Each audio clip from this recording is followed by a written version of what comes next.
So, pwede na dito mga igsoon sa YP is the two spirit, listen to receiving the spirit through the word.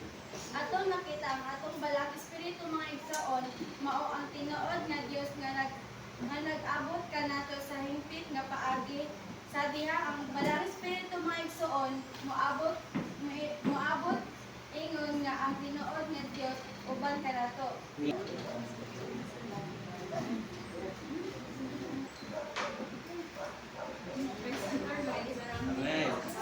Spirit work in the believers. This lesson teaches that regeneration is the spiritual work of the Holy Spirit na nagahatag og espiritualong kinabuhi ngadto sa espiritualong patay na dalang mga igsoon. Transforming a sinner into a new creation in Christ.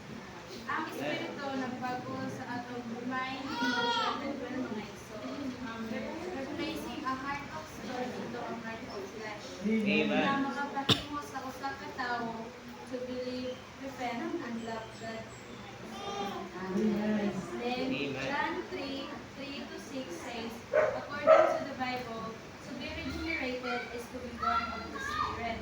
So it is the process of being spiritually birthed by the Holy Spirit mga igsoon na naghatag og bagong kasing-kasing o kinabuhi na makapahimo sa tawo to see and enter God's kingdom. About the human spirit. So, natay divine spirit, nato human spirit. So, ang ako nakuha dito is being the receiving organ. So, today ang receiving organ din nato. So, mao ato espiritu nga igsoon. So, sa ang nakuha ko sa akong text is we have seen a great deal about the divine spirit, the spirit of God. But the Bible also speak about another spirit. So, mao ato espiritu ang atong human spirit di ay. So, ang ano na to espiritu. Sa being the receiving organ na igsoon is nagkuha ni siya nga like ano bito mga nakita nato sa TV or sa nalungga nato sa radio mga igsoon nga if na magkuhan og kanang information is makuha nato but kani siya mga igsoon is kanang na-receive nato ang espirituhanon sa Ginoo mga igsoon. So nasa sa atong sulod mo ni naghatag nato kanang information nga atong buhaton nga diha ta mo kanya mga igsoon.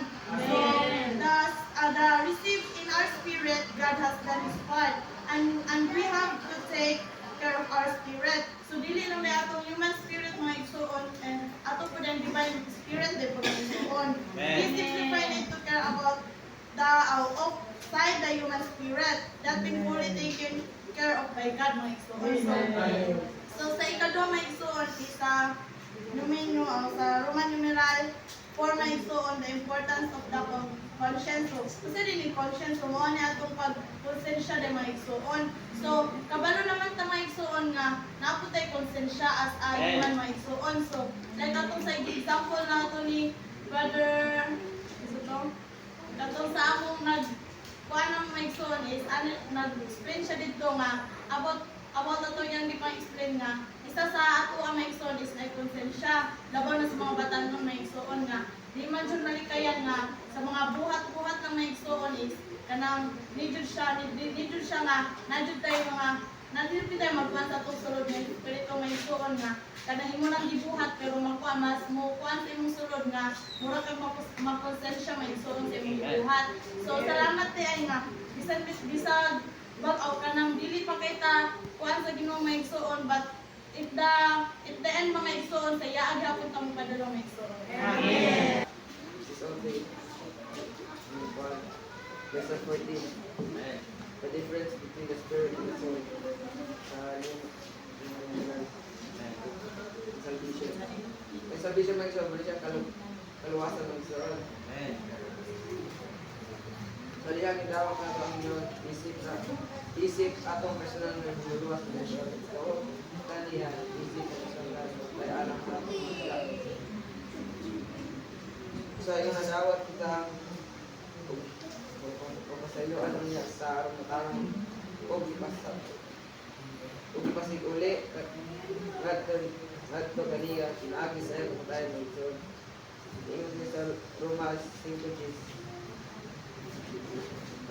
ang ang mapasig uli kanato sa Dios pasabot na ang tanang problema tali kanato o sa Dios pasumbat mo igsoon. Amen. Dugang pa itaw na nangamatay diya sa Espiritu, ibuhi o gihipos, mabuhi diya sa Espiritu kung saan. Amen. Inaagi sa tubo, ibo ni Espiritu ang konsensya sa atong Espiritu o sa atong kinasing-kasing na iluan ng Espiritu.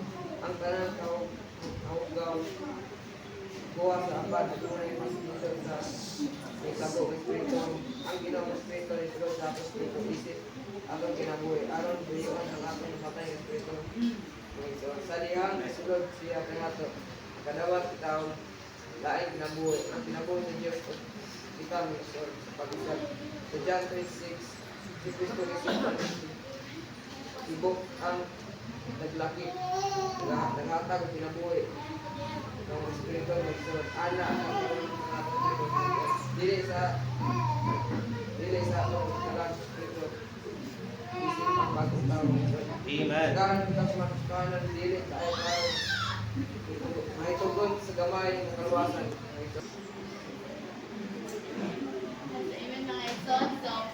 So, the way to be filled with the Holy Spirit, mga Exon. So, kung saan na ito pagkapuno diha sa itong Espiritu, mga Exon. Lord Jesus. We can be filled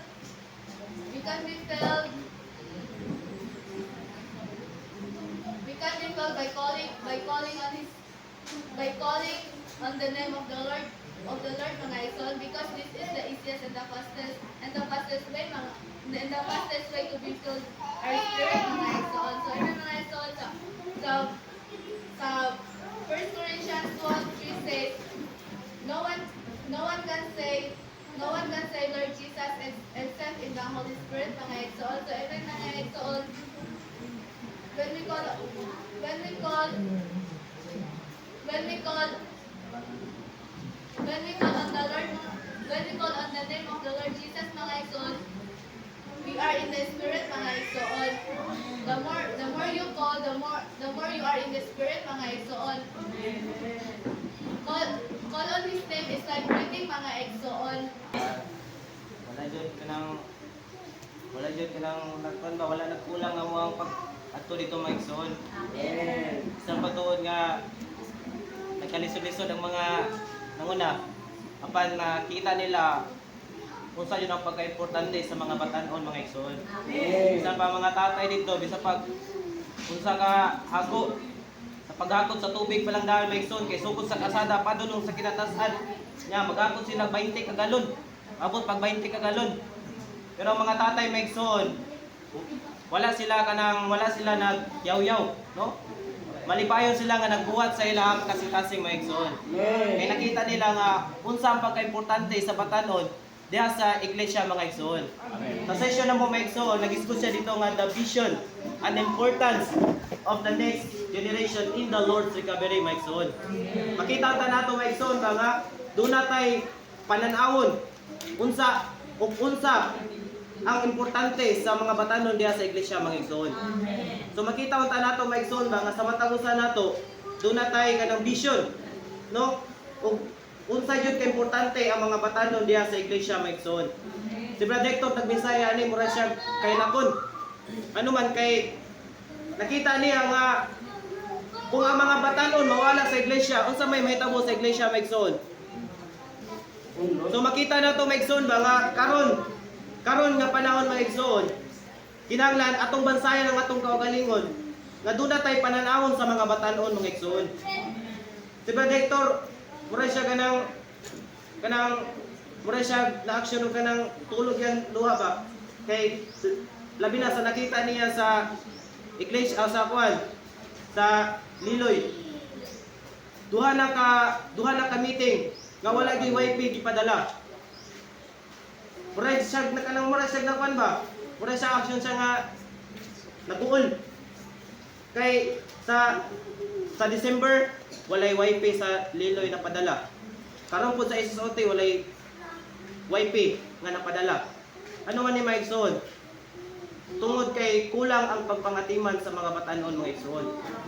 So, kita po mga Exon, kung dili ta maglantaw, no? kung dili na to tagag pagtagad ang atong iglesia mga igsoon. Kung dili na to tagag pagtagad ang mga batanon mga igsoon, ingani po nato mahitabo mga igsoon.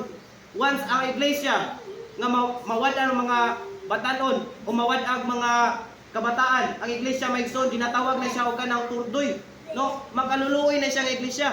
Kay walay batanon. So makita nato mga igsoon ba kung gusto ta nga muswag ang atong iglesia mga igsoon, kinahanglan ato mong paswagon ning mga batanon mga igsoon. Kining mga kabataan.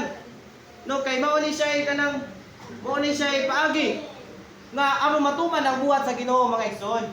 So makita nato mga igsoon karon sa panahon nato mga igsoon maglisod na tagbuhat. Kung wala ang mga batanon, maglisod ta og buhat mga igsoon. Kay sa Lucas pa lang daan nagingon ba siya dito nga si Jesus ningon siya dito sa Lucas 18:16, nagingon siya nga apan gitawag sila ni Jesus ngadto kaniya nga nagingon, pareha nako ang mga gagmayng bata ug ayaw kanako ug ayaw ninyo sila dinhi. So makita nato mga igsoon, ang Ginoo nagtawag siya og mga bata mga igsoon. Amen. Kay mao iyang gamiton mga igsoon. So makita nato mga igsoon, kung ang iglesia walay batanon mga igsoon, ang iglesia mura po na siya ganang aluya, no? Mingaw kung walay batanon. Sama ra gud na sa ato ang balay mga igsoon, kung wala tay bata, porti yung mingawa yung kayo, no? Wala tay mabuyag, wala tay makasapan, mingaw kayo mga igsoon.